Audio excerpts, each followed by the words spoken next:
மினிமலிஸ்டாக இருந்தாலும் மேக்ஸிமலிஸ்டாக இருந்தாலும் எல்லாருக்கும் இருக்கிற ஒரு காமனான பெரிய பிரச்சனை என்ன அப்படின்னா அது மணியாக தான் இருக்கும். ஸோ எல்லாருக்குமே கம்ஃபர்டபுளான அளவுக்கான லைஃப்பை வாழ்கிறதுக்கான ஒரு அமௌண்ட் தேவை. டே டு டே லைஃப்பை நம்ம ரிலாக்ஸாக நிம்மதியாக வாழ்றதுக்கான அமௌண்ட் தேவை. நம்ம கரெக்டான வழியில தான் போகிறோமா அப்படின்னு தெரிஞ்சுக்கிறதுக்கான வீடியோவாக இருக்கும். 10 பாயிண்ட் ஷேர் பண்ணியிருக்கேன் அண்ட் லாஸ்ட்டாக 11ஆவதாக ஒன்று ஷேர் பண்ணியிருக்கேன். அதுதான் ரொம்ப முக்கியம்னு நினைக்கிறேன்.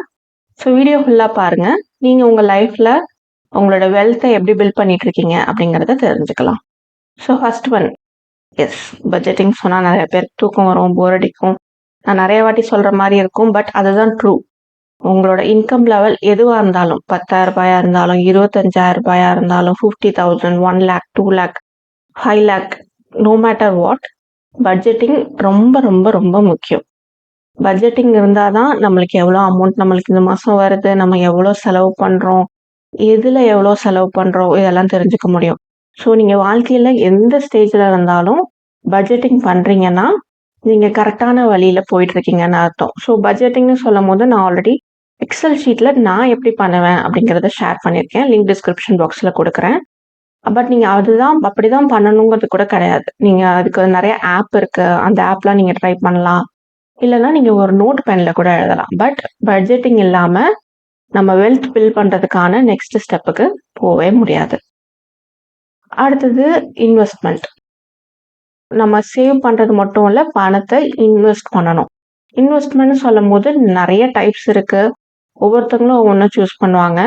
பட் அந்த இன்வெஸ்ட்மெண்ட்டை டைவர்சிஃபை பண்ணணும். டைவர்சிஃபை அப்படிங்கிறது எல்லா பணத்தையும் கொண்டு வந்து ஒரே இடத்துல போடக்கூடாது. எல்லா எக்ஸையும் ஒரே பேஸ்கெட்டில் வைக்காம தனித்தனியாக கொஞ்சம் கொஞ்சமாக பிரித்து வைக்கணும்.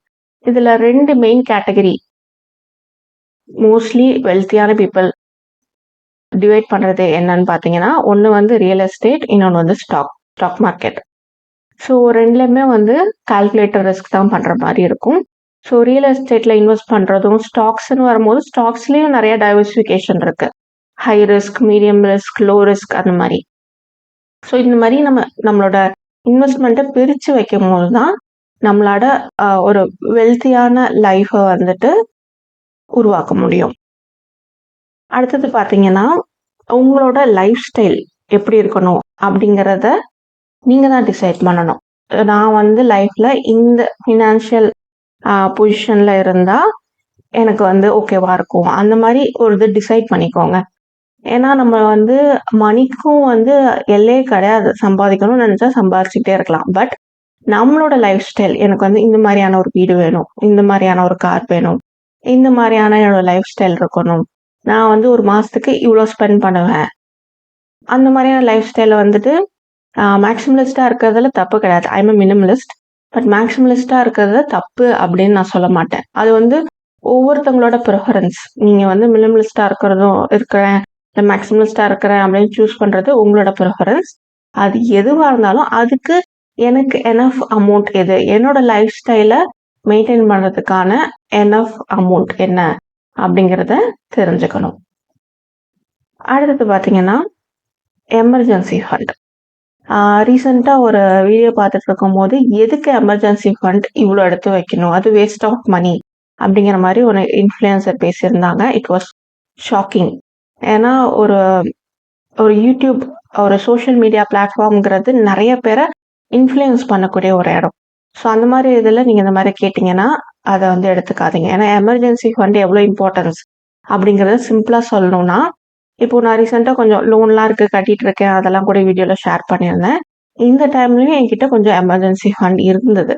அதனால தான் ஒரு 2-3 வீக்ஸ் முன்னாடி எனக்கு டென்டல் இம்ப்ளான்ட் பண்ணுற மாதிரி இருந்தது. 2 இம்ப்ளான்ட் பண்ணேன், 40,000 ஆணுச்சு 2 இம்ப்ளான்ட்டுக்கு. ஸோ எமர்ஜென்சியாக அதை நான் பண்ணணும் அப்படின்னு வரும்போது எனக்கு அந்த எமர்ஜென்சி ஃபண்டு தான் ஹெல்ப் பண்ணுச்சு.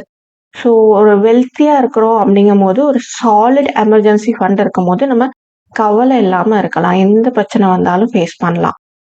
அடுத்தது லிவ் பிலோ யுவர் மீன்ஸ். இது வந்து நிறைய பேர் சொல்லுவாங்க, நிறைய ஃபினான்ஸ் வீடியோவில், புக்கில், பிளாகில் நீங்கள் படிச்சிருப்பீங்க. But what is live below your mean? நம்ம வாங்குகிற சம்பளத்துக்கு எவ்வளோ சம்பளம்னு இல்லை, நம்மளோட டோட்டல் இன்கம், நம்ம ஃபேமிலியோட இன்கம் எவ்வளவோ அதுக்கு கம்மியா தான் நம்ம செலவு பண்ணணும். அதுதான் லிவ் பிலோ யுவர் மீன்ஸ். ஆனா இது நடக்கிறது ரொம்ப கஷ்டமான விஷயம் நெறைய வீடுகள்ல. சொல்லும்போது ஈஸியா இருக்கு. லிவ் பிலோ யுவர் மீன்ஸ் அப்படின்னு சொல்லும்போது, நம்ம வாங்குற சம்பளத்துக்குள்ள தானே இருக்குன்னு தோணுது நெறைய பேருக்கு. பட் கிரெடிட் கார்ட்ஸ், இஎம்ஐஸ் இதெல்லாம் இருக்க வரைக்கும் you are not living below your means.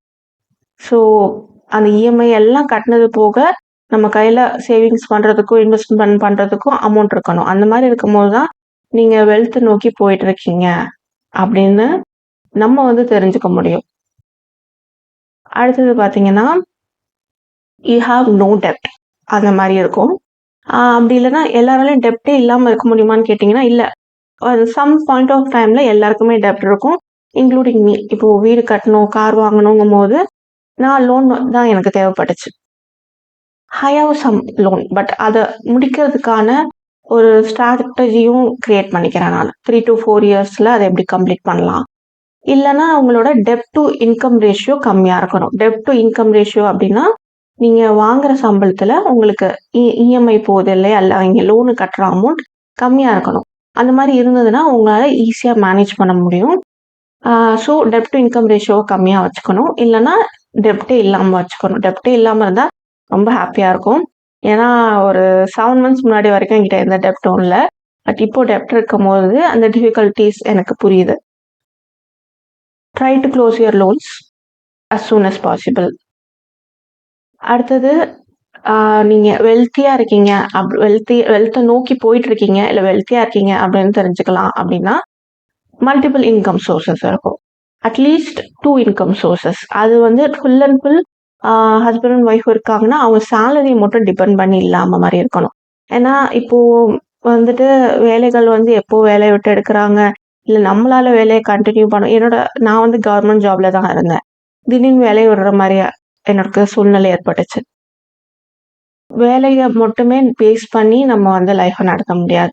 ஏதாவது ஒரு பாசிவ் இன்கம், சம் பிசினஸ், இல்ல வந்து ரெண்டல் இன்கம், இல்ல ஏதாவது ஒண்ணு நம்ம தூங்கிட்டு இருக்க டைம்லயும் நம்மளுக்கு வந்து அமௌண்ட் வந்து ஏர்ன் பண்ணி தர மாரி இருக்கணும். அந்த அமௌண்ட் வந்து நம்மளோட பேசிக் நீட்ஸ் எல்லாத்தையும் அது வந்து கவர் பண்ற அளவுக்கு அந்த அமௌண்ட் இருக்கணும். அடுத்து பார்த்தீங்கன்னா, உங்களோட ஃபினான்ஷியல் லிட்ரஸிய எப்பவுமே இம்ப்ரூவ் பண்ணிட்டே இருக்கணும். நான் பார்த்தீங்கன்னா, இந்த டோட்டல் மனி மேக் ஓவர் அந்த புக் வந்து நெறைய வாட்டி நம்ம வீடியோல காட்டியிருக்கேன். இப்பவும் அதுதான் உங்களுக்கு காட்டப் போறேன். ஏன்னா இந்த புக்கெல்லாம் நீங்க திரும்ப திரும்ப படிக்கும்போதும் ஒவ்வொரு வாட்டியும் ஒவ்வொரு மாரி உங்களுக்கு ஐடியாஸ் கிடைக்கும். எப்படி லோன க்ளோஸ் பண்ணலாம்? இல்ல வந்து இன்கம் எப்படி சேவ் பண்ணலாம்?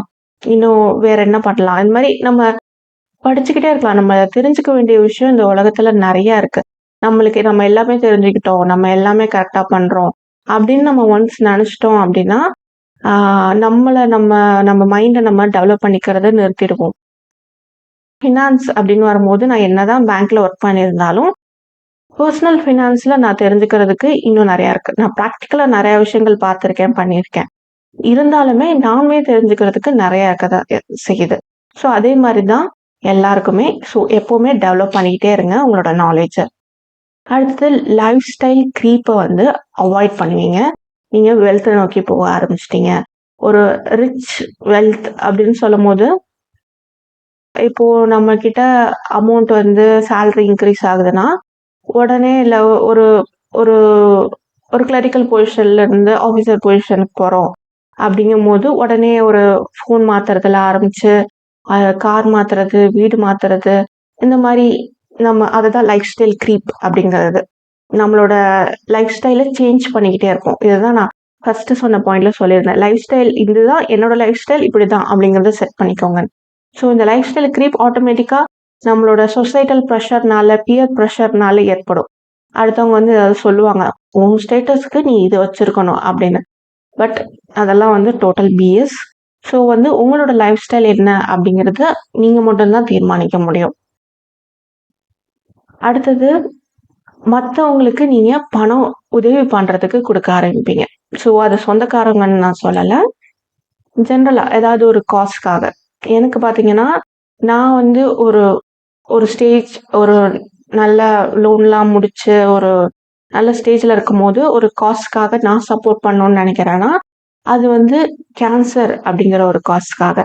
ஏன்னா எங்க அம்மா வந்து கேன்சர்னால தான் இறந்து போனாங்க. என் ஹஸ்பண்டோட அப்பா ரீசெண்டா கேன்சரால தான் தவறுனாங்க. ஸோ எங்களுக்கு வந்துட்டு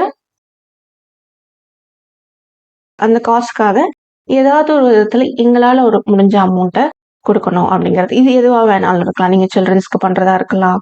இல்ல வயசானவங்களுக்கு பண்றதா இருக்கலாம். நெறைய ஹோம்ஸ் இருக்கு. நெறைய என்ஜிஓஸ் இருக்கு. அதுல நீங்க டொனேட் பண்றதா இருக்கலாம். இதுவும் வந்து நம்ம வெல்த்த நோக்கி போறோம் அப்படிங்கிறத காட்டுறதுக்கான ஒரு முக்கியமான சிம்பல் அப்படின்னு சொல்லலாம். அடுத்தது ஒரு ஃப்ரெண்ட்லி அட்வைஸ். இது என்னன்னா, மனுஷங்களோட நேச்சர் என்னன்னா, எவ்ளோ மணி இருந்தாலும், எவ்ளோ ரிச் ஆனாலும், இன்னும் இருக்கு பணம் சம்பாதிக்கிறதுக்கு இருக்குன்னு தான் தோணும். அடுத்தது இன்னும் சம்பாதிக்கணும். நம்மளோட கோல் போஸ்ட் வந்து மூவ் ஆயிட்டே இருக்கு. அப்படின்னு சைக்காலஜி ஆஃப் மணிங்கிற புக்ல சொல்லியிருப்பாரு. அதே மாரி நம்ம இன்னும் வேணும் வேணும்னே நெனச்சிட்டு இருப்போம். பட் நீங்க வந்து உங்களோட லைஃப் ஹாப்பியா இருக்கணும். அதுதான் எல்லாரோட கோலா இருக்கணும். நம்ம எவ்ளோ ரிச் ஆகுறோம், எவ்ளோ வெல்த்தா இருந்தாலும், நம்மளோட லைஃப் ஹாப்பியா இருக்கா? நம்ம ஹாப்பியா இருக்கோமா? அத நோக்கி உங்களோட கோல செட் பண்ண ஆரம்பிச்சீங்க அப்படின்னா, எல்லாருமே இந்த உலகத்துல வெல்த்தி ஆக முடியும். ஒரு ஹாப்பி லைஃப எல்லாருமே லீட் பண்ண முடியும். இந்த வீடியோ உங்களுக்கு ஏதாவது வகையில மோட்டிவேஷனா, யூஸ்ஃபுல்லா இருந்திருக்கும்னு நம்புறேன். அப்படி இருந்தா லைக் பண்ணுங்க, ஷேர் பண்ணுங்க, கமெண்ட் பண்ணுங்க. மறந்துடாம சேனலுக்கு சப்ஸ்கிரைப் பண்ணுங்க. தேங்க் யூ ஃபார் வாட்சிங்.